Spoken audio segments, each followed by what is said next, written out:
एक गांव में निर्मला नाम की एक औरत रहती थी। निर्मला की एक बेटी थी जिसका नाम काजल था। निर्मला के पति गुजर जाने के बाद घर की सारी जिम्मेदारी उसके सर आ गई थी। वो दूसरों के घर में काम करके अपनी बेटी का पेट पालती थी। एक दिन काजल अपने स्कूल से जल्दी आ गई।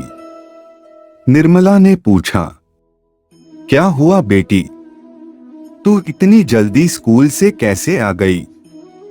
तेरी तबीयत तो ठीक है ना? काजल ने कहा, माँ मुझे स्कूल से निकाल दिया है। आपने 3 महीनों से मेरी स्कूल की फीस नहीं दी। टीचर ने कहा है जब तक फीस नहीं लाओगे स्कूल मत आना। निर्मला ने कहा, मेरी बच्ची मुझे माफ कर दे, मेरी वजह से तेरा स्कूल भी छूट गया। काजल ने कहा, नहीं माँ, इसमें आपकी क्या गलती? आपसे जितना हो पाता है आप करती हो।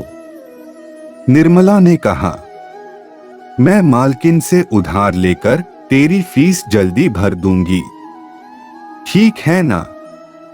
काजल ने कहा, अब ये सब छोड़ो, चलो ना खाना खाते हैं। निर्मला जाती है और काजल के लिए खाना लेकर आती हैं। काजल ने अपनी माँ से कहा, क्या हुआ माँ, आपका खाना कहाँ है? निर्मला ने कहा, अरे वो मुझे भूख लगी थी तो मैंने पहले ही खा लिया था, तू अब खा ले। काजल समझ जाती है कि उसकी माँ ने खाना नहीं खाया और जितना खाना था वो उसे दे दिया। कई दिन गुजर गए लेकिन निर्मला काजल की स्कूल की फीस नहीं भर पाई। काजल भी समझ गई थी कि अब वह शायद स्कूल कभी नहीं जा पाएगी। फिर एक दिन काजल ने कहा, माँ तुम काम पर चली जाती हो, मैं यहाँ अकेले रहती हूँ, मैं भी आपके साथ चलूं, आपकी थोड़ी मदद भी कर लूंगी। निर्मला ने कहा, अच्छा चल ठीक है। दोनों माँ बेटी जाती हैं। उन दोनों को देखकर अनीता, जिसके यहाँ निर्मला काम करती थी, कहती है, अरे निर्मला, ये कौन है? निर्मला ने कहा, मालकिन ये मेरी बेटी है काजल। अनीता ने कहा, तो तुम इसे यहाँ क्यों लाई हो? निर्मला ने कहा, मालकिन वो अकेली थी, ये इसलिए आ गई मेरे साथ। अनीता ने कहा, अच्छा अच्छा कोई बात नहीं, चलो जल्दी से काम पर लग जा। निर्मला काम करने लग जाती हैं और काजल वहां पड़ी एक बुक उठा लेती है और पढ़ने लग जाती है। इतने में अनीता वहां आ जाती है और कहती है, अरे रे, ये क्या कर रही है तू? निर्मला, अरे ओ निर्मला, कहाँ है? निर्मला ने कहा, जी मालकिन कहिए। अनीता ने निर्मला से कहा, अपनी बेटी को देख, पढ़ रही है, इसे घर के काम सिखा, वही इसके काम आएगा, ये पढ़ाई लिखाई नहीं। काजल ने कहा, मालकिन आप ऐसा क्यों कह रही हैं? मैं पढ़ना चाहती हूँ। अनीता ने कहा, एक नौकरानी की बेटी होकर तू पढ़ाई करेगी? जा जाकर काम कर। निर्मला चुपचाप काम करने लगती है, लेकिन उसे अनीता की बातों का बहुत बुरा लगता है। वो काम करके घर पहुंचती हैं और मां लक्ष्मी के सामने जाकर रोने लगती हैं। निर्मला रोते हुए, मैंने ऐसी क्या गलती कर दी जिसकी सजा मेरी बेटी को मिल रही है? मैंने अपने पूरे जीवन में कभी किसी के साथ कुछ गलत नहीं किया, किसी के साथ कोई छल नहीं किया, फिर भी मैं अपनी बेटी को अच्छे से पढ़ा नहीं पा रही, उसे ढंग से 2 वक्त का खाना नहीं दे पा रही। तभी उस मूर्ति से आवाज आई। मूर्ति ने कहा, निर्मला, तुम परेशान मत हो। मनुष्य को जीवन में अनेक कठिनाइयों का सामना करना पड़ता है, लेकिन आज तुम्हारी सारी परेशानियों का अंत हो जाएगा। तभी एक बहुत तेज रोशनी में एक जादुई अंगूठी सामने आ जाती है। निर्मला ने कहा, माँ, मैं इस अंगूठी का क्या करूंगी? मूर्ति ने कहा, ये कोई साधारण अंगूठी नहीं है, ये एक जादुई अंगूठी है। इस अंगूठी से जो चीज तुम चाहोगी वो तुरंत मिल जाएगी। बस इस अंगूठी को घुमाना और मुझे याद करना। निर्मला ने मूर्ति से कहा, धन्यवाद मां, धन्यवाद। मूर्ति ने कहा, लेकिन निर्मला, एक बात का हमेशा ध्यान रखना कि ये अंगूठे किसी गलत व्यक्ति के हाथ नहीं लगनी चाहिए। निर्मला ने कहा, जी माँ, मैं ध्यान रखूंगी माँ। निर्मला वो अंगूठी पाकर बहुत खुश थी। निर्मला सोचती है, यहाँ अभी कोई नहीं है, चलो इस अंगूठी की परीक्षा लेती हूँ। निर्मला अंगूठी को घुमाती हैं और माँ लक्ष्मी का ध्यान करते हुए अच्छे खाने की कामना करती हैं। तो उसी समय एक टेबल पर लजीज खाना आ जाता है।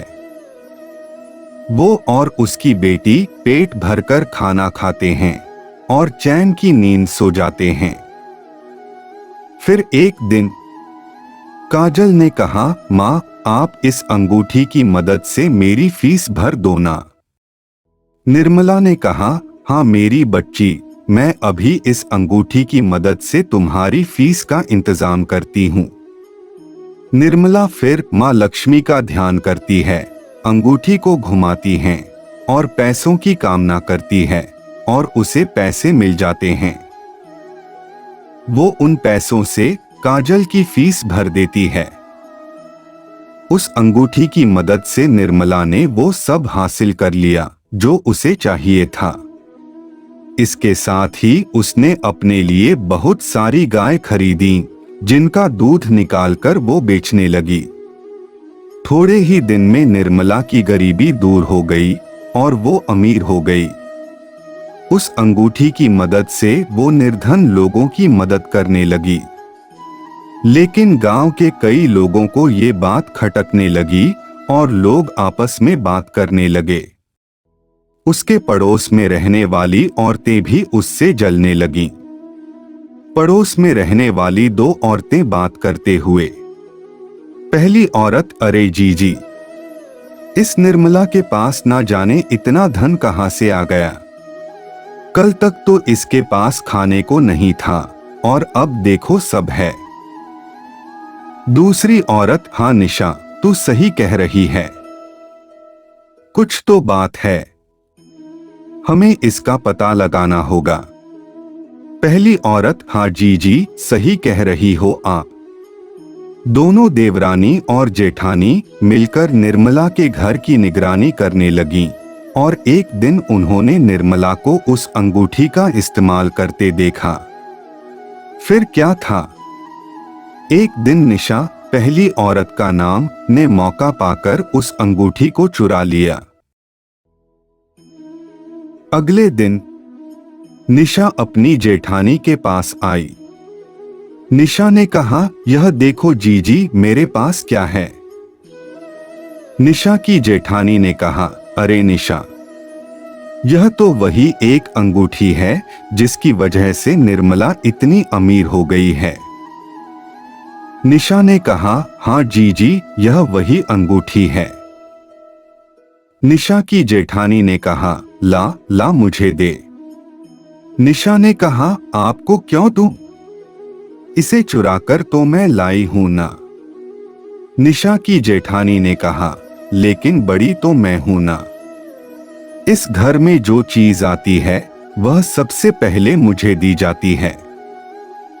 इस बात को लेकर दोनों में लड़ाई हो जाती है और मारपीट हो जाती है। लड़ते लड़ते दोनों को काफी चोटें आ जाती हैं जिसकी वजह से वो बेहोश हो जाती हैं। इधर निर्मला को अंगूठी नहीं मिल रही थी, जिसकी वजह से वह काफी परेशान थी। वह घर के आसपास अंगूठी ढूंढना शुरू कर देती है। तभी उसकी नजर बेहोश पड़ी निशा पर जाती है। जब निर्मला निशा के पास जाती है तो उसे नजर आता है कि निशा के साथ साथ उसकी जेठानी भी बेहोश पड़ी हुई है और निशा के हाथ में वही अंगूठी है। निर्मला सोचती है, अंगूठी को पाने के चक्कर में ये जेठानी देवरानी आपस में लड़ रही हैं। ऐसे तो बहुत से लोग इस अंगूठी को पाने के चक्कर में लड़ाई कर सकते हैं। मैं इस अंगूठी को ही खत्म कर दूंगी, जिससे सभी का लालच ही खत्म हो जाएगा। निर्मला निशा के हाथ से अंगूठी लेती है और पास ही नदी में जाकर फेंक देती है। इसके बाद निर्मला अपनी गायों का दूध बाजार में बेचकर अपने परिवार के साथ खुशी खुशी रहने लगती है।